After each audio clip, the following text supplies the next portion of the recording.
In our last video, we talked about the reality of self-deception. And we discussed that perhaps the biggest lie that we tell ourselves, the one that we tell ourselves more frequently than any other, is, I know best. It's a posture that says to God, I know better than you do. And so I'm going to make decisions for my life. It's based in pride, it's based in insecurity.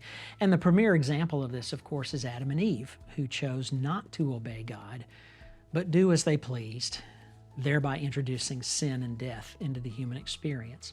But Adam and Eve are by no means the only biblical characters to demonstrate this behavior.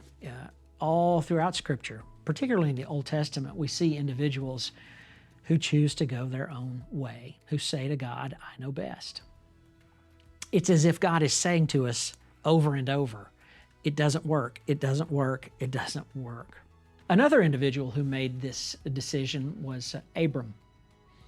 Abram, as you recall, had been promised by God to be given a promised land, that he would be the father of many nations, that he would be blessed, and that he would be a blessing to all the peoples of the world. And God took him to the land of Canaan, where all of this was going to happen.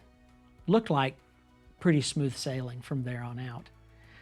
But the first challenge Abram bumps up against, he decides to rely on his own wisdom.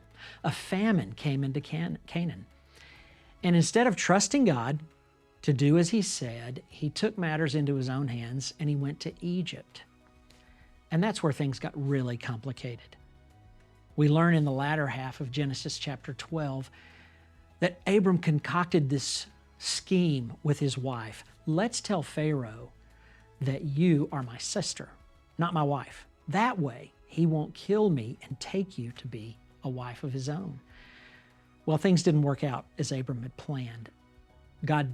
Pharaoh did take Sarai to be his wife.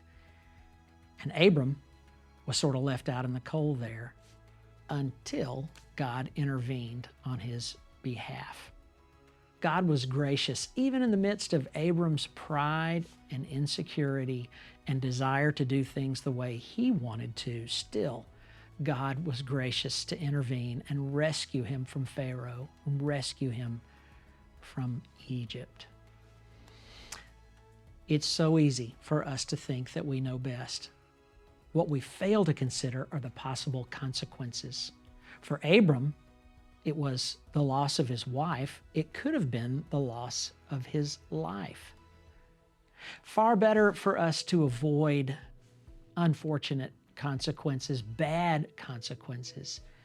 Far better for us to place our trust in God, to humble ourselves before him. Let him have his way. Believe even in the face of unbelievable circumstances. Believe even in the face of great challenges that God will come through, that God will be faithful, that he will be faithful even when we are faithless. Where are you taking control? Where are you taking matters into your own hands? What are the possible consequences that may lie ahead? By considering what those consequences are, we just might be saving ourselves a lot of trouble to back up and give God the driver's seat once again.